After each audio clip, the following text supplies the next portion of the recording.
Bobby and I had this for many years, many years. When I would go talk to him about something that I wanted to do in the business, he would always say, oh no, because this, you don't know, I'm the one that. But why? I communicated at the wrong time.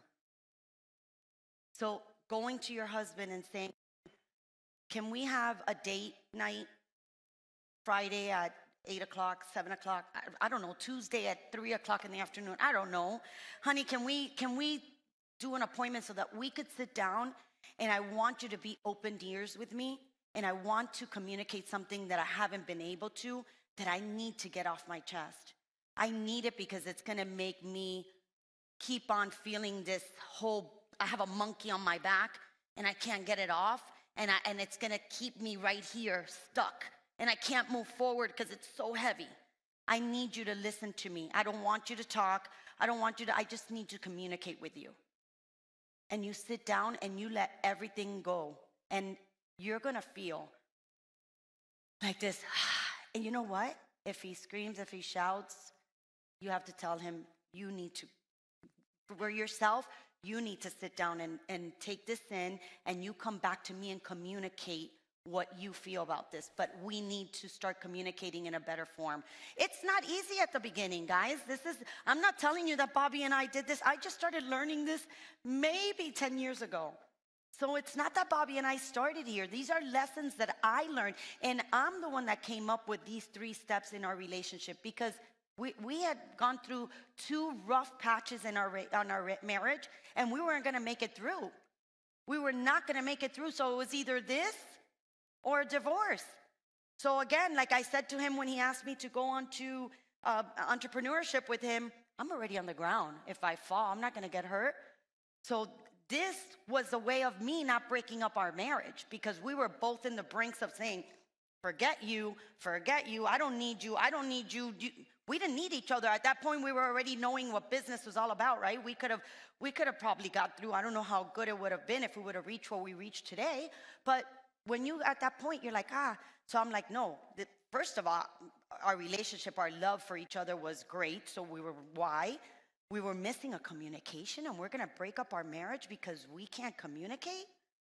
Guys, it's a true thing. This is real. If you don't communicate, again, with your spouse, your business partnership, and your kids, how about your kids? The same thing. You don't communicate with your kids about what you're expecting from them when they're living inside your household. How do you expect your kids to follow your rules, right? You can't be, all the time, no. You can't do that. But if you communicate what you're expecting from them, what you want or advising them to do, they're going to be able to say, oh, wow, wait, my parents, this is what we're going to be doing. Wow, yeah, but Mom, you know what? I don't like doing it, I don't like football, but you're making me go to football, but I'm doing it because you just want me to do it. Okay, so then let's talk about this. Let's see what you want. The communication is very important. If you sit down and you say, listen, I really think our relationship is at the brink of falling apart, and this is our last chance. Let's sit down and let's go back to this slide here. Give him this, talk about these things. What are your expectations? You have to let him know what are your expectations from him, so that he could tell you, you know what, I can do this, but I can't do this. So how do we get there? Because I don't want to be this man that you want me to be. I could be this man.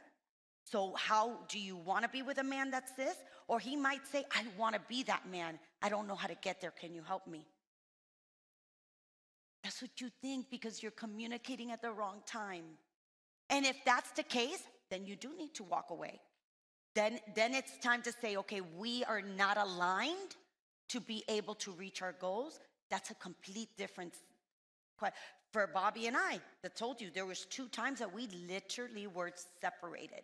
And we were like, divorce or we try.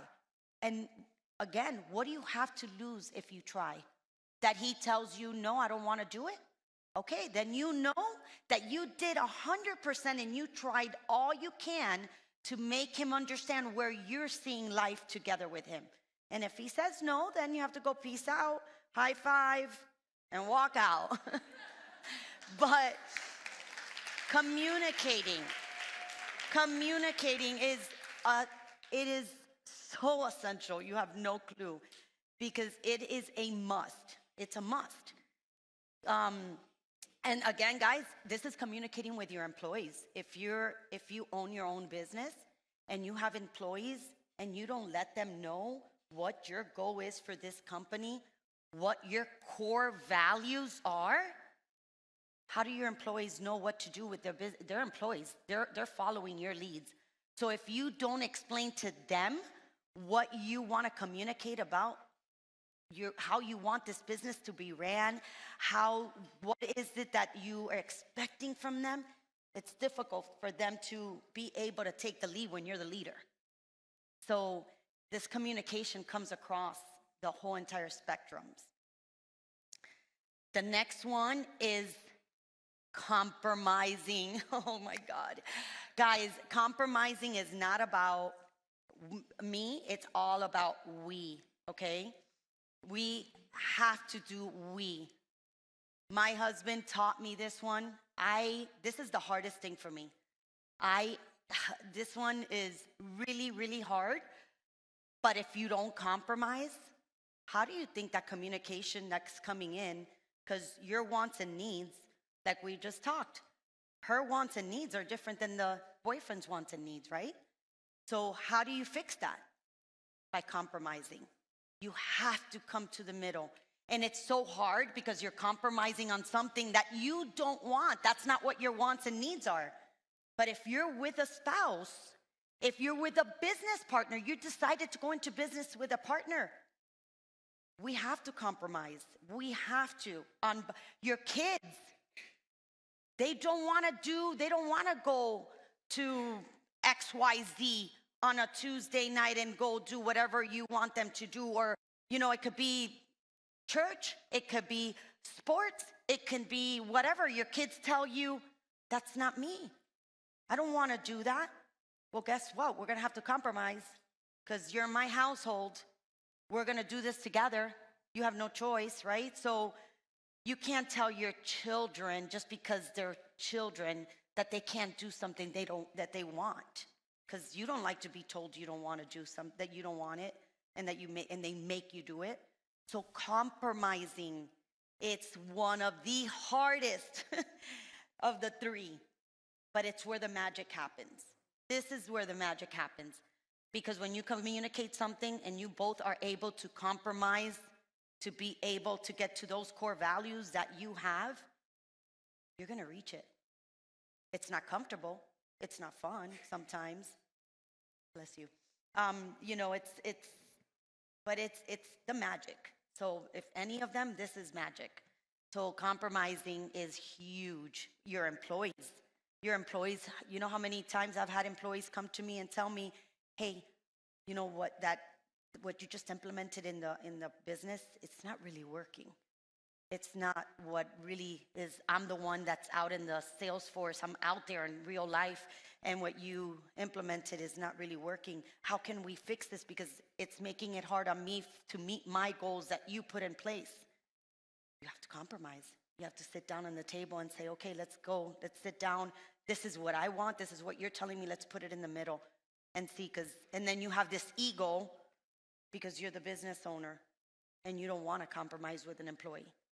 But guess what? If you don't compromise, that business is not going nowhere because they're the ones running the business. You're not on the floor. So compromising is huge. This one's it ties it all up. And I'm going to tell you why. So Bobby and I text every single day to each other, even though we work together. We live together. We sex text. We love text. We have date nights after 33 years. We still do this, and we still flirt with each other. We have something that's called the 7-7-7 rule. I didn't invent that. That's an actual thing. You could look it up. It's every 7 days you go out on a date night, every 7 weeks, you go out for the weekend. And every 7 months, you take a vacation on your own. And this is how you keep your relationship fired up, exciting, because when you communicate and you want to compromise, if you don't have that love for that partner, that spark, you're going to say, peace out, like I just told her. If he doesn't want to give her that love, that support, because believe it or not, who here doesn't love to be loved? Whether it's by your kids, by your spouse, by your family, everybody needs love. Everybody loves to have a hug. Everybody loves to have, that person that that loves you, no matter if you're wrong or right. So when you have that love, that spark, you're running home from work. You're going to say, oh my God, it's 8 o'clock. I want to go home before my spouse goes to sleep. I want to go take her out to lunch or take him out to lunch, because you have that spark. You're keeping it alive. And if you don't, when you start communicating, you're going to close your ears. You're not going to listen. When you go to compromise, you're going to say, I don't want to do it. I don't need to do it. So, peace out. So this connects the two first, is what allows you to listen, allows you to compromise, and then you're even loving more. You feel like a little kid with the little butterflies in your stomach, and you're like, oh my God, yes, I want to go back home. I want to see my spouse. I want to be there. The same thing with your children. You want to get home, and I know all of your moms here, I'm sure, when you get home and that child runs to you and gives you those big hugs, and you're like, oh my God, you're like in love. But that child is giving you love because you're able to share that love. I'm sure people know others that have estranged kids. People say, oh, my daughter doesn't talk to me, my son doesn't talk to me, they're 18 years old, they left the house. Even 12-year-olds. I had a brother of mine that his 12-year-old daughter left the mom and came running to him because the mother was just one of those that were my way. Nah. At 12 years old, she lost the love of her daughter. So she didn't want to listen to the communication that the mother was giving her. She didn't want to compromise, and she had no love because there was nothing there. So this is, again, very important for you to get those 3 dots. And if you ask me what's more important than the other, none. Because you can't get them done if all 3 of them are not completed. So then I do edifying. Edifying because in business, you can't be romantic. You can't go to your business partner and say, hey, I want to go have sex with you tonight. You're so lovely. You look so hot, So in business, or your children, you have to edify. Edifying. Who doesn't love to be edified in this room? Nobody, right? Everybody loves to be edified. If you do something, you always want to hear, my God, you did a great job. You really did great. Oh my God, thank you so much for helping me. You did this. Your children telling you, Mom, thank you so much for helping me do this project. You did such a good job. I got an A+ because you helped me on this. Like, tell me who does not love to be edified? When you edify your partner in business, guess what? They feel this big. They're like, yes, I did this. Your employees, guys. I had 600 employees when I left this company. And the biggest thing that they loved was that we used to give them a morning meeting and edify every one of them, even the receptionist that was in the front desk, that we would bring them up and tell them what a great job they were doing, because that week we accomplished this, and it wasn't because of one person. You can't do it alone. It was because the whole team was a teamwork, and we were able to accomplish a goal that we put in. So we edified them every single day. And you know what? Our employees were so loyal and so great, and they won just like we're winning, because the more we win, the more bonuses, the more increase on their salaries. So it's a win-win for everybody. So edifying your children. Telling your children when they don't, if they're struggling in school, and you tell them, honey, don't worry about it. It's okay. You're going to be able to do this. Don't worry. I'm right here. I'm right behind you. You're doing great. Guess what? The next day they come back and they're like, Mom, I did it. I did the test. I did this. I did that. Whatever it is, but edifying. Everybody loves edifying. Think about yourself when you do something. You love to be edified. So this is extremely important as well when you're doing the whole 3 sectors that I just talked about. So setting goals, this is another one, another statement that I love. It's from Tony Robbins, is the first step to turning the invisible into visible. It's a strong statement because when you're setting goals, you might set them too big. You might be saying, oh, this is dreaming, right? But when you're setting goals and you set them big, you can't see them, you can't visualize them, but if you write them down and if you're aligned with the core values with your spouse, with your business partners, with your children, you will be able to get anything done that you want to get done. So when you set goals, okay, you can't do them alone. We're going to talk about the same way that you can't get a business off the ground on your own. Well, you can't set goals if your three lanes are not aligned, which is, again, personal, business, and your children. And everybody, this is something that I created again myself because my husband, because when we first started the business, we had no business structure. We didn't know what we were doing. We had no clue how to get a business going. We didn't know it was just whatever. We were just going at it blindly. We just knew that we were focused and where we wanted to go. And we would run into each other because we're both very alpha. Bobby's alpha, I'm an alpha. And we're like, oh, wait a minute, who's gonna do this? So this is the way that I look at this. When you start setting goals, you need to have a highway so that you can reach your goal. Whenever you place a goal, you can't reach a goal the next day. And if you're reaching a goal the next day, that's not really a goal. Okay, your goals, you have to get there. You have to put milestones to get to that end goal, right? So when you're getting there, you all have to go in this lane to go forward, and this highway needs to just go one way. And if we're all going that way, and you come this way, when I'm here, Bobby comes this way, pushes over. Look, I almost fell because of the same reason. You get a flat tire, and you're stuck. Now you have to wait a day or whatever, fix that flat tire. Now let's start over again. Now I go over here, I push him over again. Now I completely wreck his car and he can't move forward for months, let's just say. Now what are we doing? Instead of going forward, we're going zigzag. We're doing this. So when are we going to get there? Never. Never. We're staying right here because we keep on pushing each other, and we're not even realizing what we're doing. We're not realizing that we're stopping ourselves. We both have the same goals, and we're stopping each other from going there faster. So if we each pick our roles, which I call lanes, okay, and stay-at-home mom. How many stay-at-home moms are here? Awesome. Love it. I'm talking to you as well. So listen to me. You guys pick a lane. What did you pick? This lane? You picked to be a stay-at-home mom.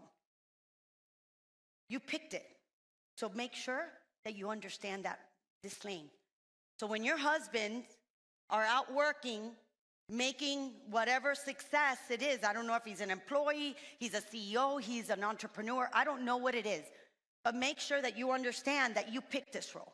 So when they're out working and you're taking care of the babies 24/7, 365 days a year, that you pick that role. And that's a big role. That's a big CEO role. Because that is long. You work harder. You work longer. You have no vacation. You have no bonuses. The bonus is that you're a great mom. So don't complain.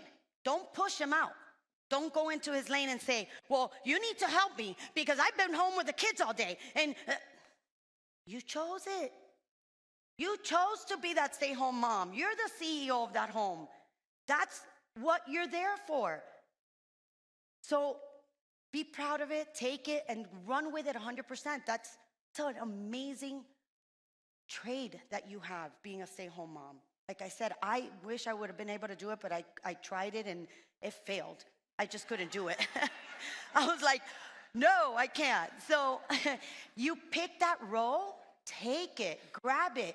And we're going to go back to what I said at the beginning. What are your expectations? Make sure you understand your expectations when you're a stay-home mom. You want it to be that, so you can't get help during, but I mean, you could get a nanny. Get a nanny, get help for 3-4 hours. I don't know what it is, but those expectations need to be met at the very beginning that you take on that road.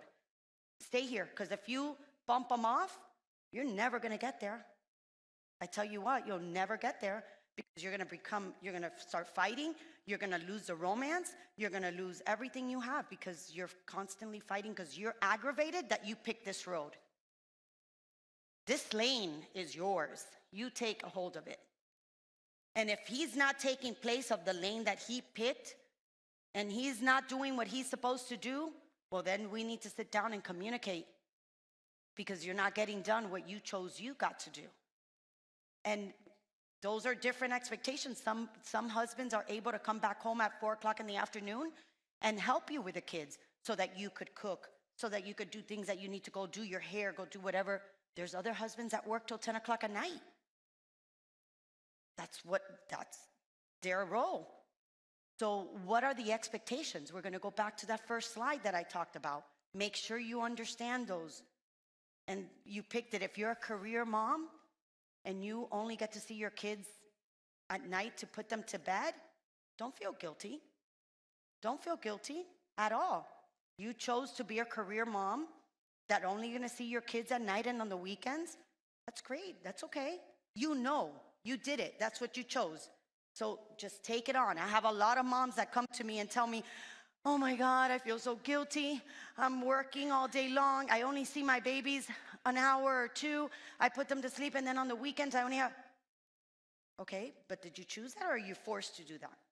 Because if you chose it, own it. Like I did. But I set my kids down and I let them know I want to work. I need to be involved in the business, and it's only going to benefit the whole family, because this is what we're going to do. So they understood that they were going to have a nanny during the day, and that I would be home at night to put them to bed, and Saturday and Sunday would be our time. And they knew that. So it was okay. They understood it. So as long as you understand and you take control of your lane, guys, I tell you, you're going to be shoulder to shoulder. You're going to get there so fast. If one falls, it's okay. You have your hand right. You're in the same direction. You're heading the same exact way. It's the benefit for both of you, for the whole entire family, for the business, for everything. So if you fall, I'm right here. Let me grab your hand, help you up. Let's go. But you're staying in your lane. Do not come into mine. Stay right there. Just because I'm coming to help you, it doesn't mean you're crossing over. Stay right there. And if you fall, I'm gonna go and I'm gonna pick you up and get you back into your lane. Let me get back into mine. And I do this to my kids the same way. My kids, I have older kids right now, so I have 33 and 26-year-old. And I told them, you pick your man, don't get in my lane. Don't come in here. Pick your lane. What do you want? I'll help you. I'll throw the string over and I'll tag you along, but you stay right there. Don't cross over. And I tell you, it's worked out for our family beautifully, because we're all heading to that same end goal. So if you put that in mind, that your end goal, core values, guys, core values in your family, in your business, in your personal life, helps you stay in these lanes. You have to have core values. It's the best thing that we ever did with our business, with everything. If you have a core value, you understand where you're going, what you're responsible for, and you will get there.